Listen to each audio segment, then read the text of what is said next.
Alors, nouvelle vidéo pour cette semaine, dernière vidéo de la semaine. Une technique, enfin un outil plutôt, qu'on utilise en auto-hypnose qui est hyper important et qui s'appelle le fusible. Alors pas d'inquiétude, comme je vous le disais dans l'intro, évidemment je vais pas vous faire un cours d'électricité, j'en serais bien incapable. Simplement, je vais vous parler donc du fusible tel qu'on l'envisage en hypnose. C'est vraiment un outil hyper important. Là pour le coup, soyez vraiment attentifs et il va vraiment falloir que vous l'appliquiez lors de vos séances d'auto-hypnose. Vous allez comprendre pourquoi, enfin moi ça me semble vraiment indispensable. Déjà en cabinet, on le pose systématiquement et je trouve que lors de séances d'auto-hypnose, c'est encore plus important d'y penser. Alors qu'est-ce que c'est du coup? Comment est-ce qu'on envisage ce fameux fusible en hypnose? Comme on l'a vu tout à l'heure, lorsqu'on est en état d'hypnose, on a tendance à oublier ce qui se passe autour de nous. C'est-à-dire qu'au bout d'un moment, lorsque vous allez vraiment entrer en état d'hypnose, vous allez avoir tendance à peut-être occulter complètement l'environnement qui vous entoure. Vous allez peut-être oublier le temps qui passe. C'est-à-dire que vous étiez dit, moi voilà, j'ai 30 minutes pour faire de l'auto-hypnose et finalement le temps va passer. Et puis au bout d'une heure, vous y serez toujours, quoi. Et le truc, c'est que quand on pratique l'auto-hypnose, comme son nom l'indique, on est seul avec soi-même. Du coup, le fusible, il va simplement permettre de placer en quelque sorte des points de sécurité. Finalement, on l'appelle le fusible parce qu'il a le même rôle qu'un fusible en termes d'électricité. Hein, ça va faire sauter, on va faire sauter le circuit électrique quand il y a un danger. Donc voilà, le fusible, il joue ce rôle-là de sécurité. Hein. Il a vraiment un rôle sécuritaire. Alors qu'est-ce que c'est que le fusible? C'est simplement des indications que vous allez donner à votre inconscient en début de séance. Alors pas forcément dès les premières secondes, hein, ne vous précipitez pas dès les premières secondes de votre séance pour placer votre fusible, hein, vous avez largement le temps de le faire avant d'entrer véritablement en état d'hypnose. En tous les cas, il va falloir que vous y pensiez. Moi, ce que je conseille de faire, c'est quand vous commencez à vous concentrer. Enfin, moi, ce que je fais souvent, c'est qu'en début de séance, je me concentre sur ma respiration. Je trouve que ça permet vraiment d'occulter ce qui se passe autour et ça me permet vraiment de me concentrer sur moi-même. Vous allez pouvoir, vous concentrant sur votre respiration, vous allez pouvoir par exemple formuler clairement à votre inconscient les points de sécurité que vous allez mettre en place. Alors vous pouvez le faire à ce moment-là, moi je le fais parfois à ce moment-là, mais je le fais aussi parfois un petit peu après. Voilà, au bout d'une ou deux minutes, quoi, quand je sens que l'état d'hypnose est en train de s'installer, je me dis allez, voilà, là je place mes fusibles, pour être sûr d'y penser, quoi, et pas être entré trop profondément, j'allais dire, en état d'hypnose et être déjà parti. Alors, qu'est-ce que c'est exactement que ces suggestions que vous allez faire à votre inconscient, hein? C'est des phrases, hein, tout simplement, que vous allez vous dire. Vous allez vous dire, alors ce sont des exemples, évidemment la liste n'est pas exhaustive. Vous allez vous dire par exemple, si la séance est interrompue pour quelque motif que ce soit, je retrouverai instantanément un état de conscience ordinaire et je serai en pleine possession de mes moyens. Imaginons que quelqu'un vienne sonner à votre porte en pleine séance d'auto-hypnose, vous serez bien content d'avoir placé ce fusible parce que du coup vous allez être en mesure de sortir de l'état d'hypnose et d'aller ouvrir la porte en état de conscience ordinaire. Finalement, c'est la même chose quand, je sais pas, vous étiez plongé dans votre fameux film, là, tout à l'heure, là, devant la télé, que votre conjoint vous interpelle.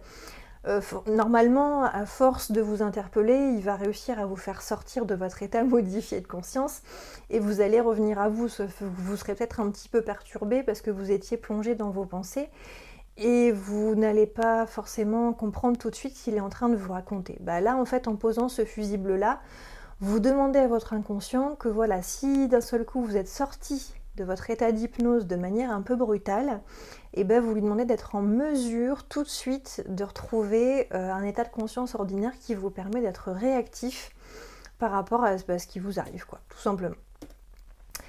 Après, ça peut être aussi une phrase du type « Durant toute la séance, mon corps conservera une posture confortable qui me permettra de rester sur ma chaise en toute sécurité.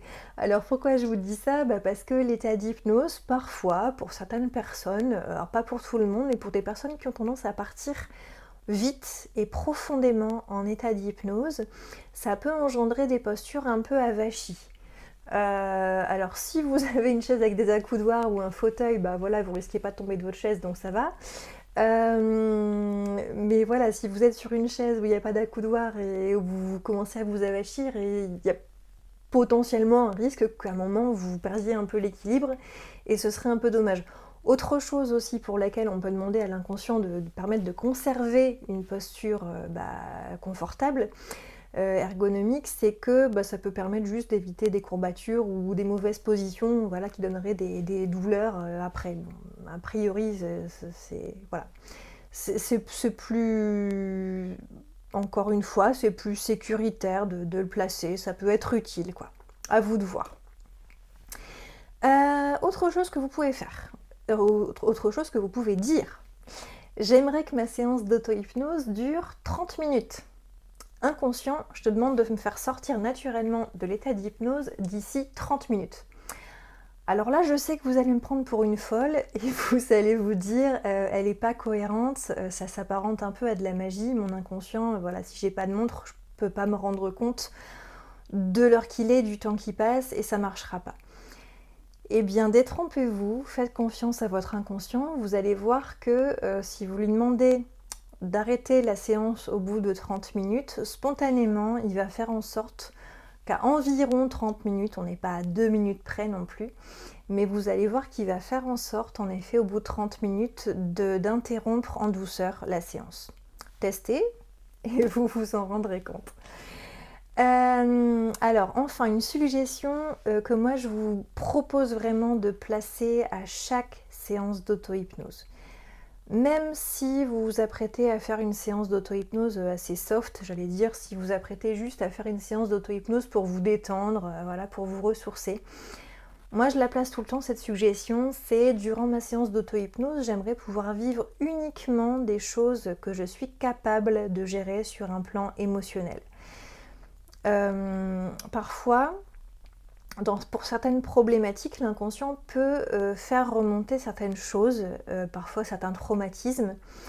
Certaines choses sont plus à même d'être accompagnées en cabinet, par exemple, parce que émotionnellement, ça va faire ressortir des choses un peu trop fortes pour vous.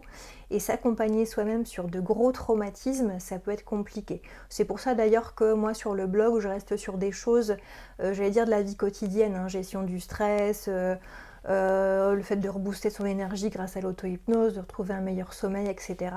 Si vous avez des choses un peu plus profondes à accompagner, un traumatisme ou je sais pas, une perte de poids, en général, c'est vrai que j'aborde pas trop le sujet de la perte de poids parce que le sujet de la perte de poids est souvent lié à d'autres causes beaucoup plus émotionnelles et je trouve que c'est intéressant de faire accompagner ça en cabinet. Voilà, vraiment, moi je pense demander à votre inconscient de vous accompagner tout au long de la séance de façon à ce que les choses qui remontent, les émotions, les sensations restent dans le domaine du gérable pour vous. C'est-à-dire des choses que vous soyez en mesure de gérer émotionnellement. Et à partir du moment où vous le faites, vous allez voir que ça va super bien se passer. Enfin, moi, j'ai jamais rien vécu sous auto-hypnose que je n'ai pas su gérer émotionnellement. Enfin, ça s'est toujours très très bien passé. Et au contraire, ça fait beaucoup de bien. Vous pouvez aussi lui dire, quand je vais terminer ma séance et que je sortirai de l'état d'hypnose, j'aimerais être particulièrement, alors là, à vous de compléter, détendu, rempli d'énergie, créatif, ou alors si vous faites ça juste avant de dormir, demandez-lui qu'à la fin de votre séance d'auto-hypnose, vous soyez lentement dirigé vers le sommeil, par exemple. Ça peut être une façon de faire. Voilà, et écoutez, je pense qu'on a déjà vu beaucoup de choses pour cette semaine. Alors du coup, moi je vous dis la semaine prochaine, je vous ai fait une petite vidéo synthèse de tout ce qu'on a vu cette semaine, elle est juste après. En attendant, d'ici la semaine prochaine, ou en tous les cas d'ici à ce que vous visionniez le contenu de la prochaine semaine, je vous demande juste de penser à 3 choses. Notez les moments de votre journée où vous pensez être en état modifié de conscience.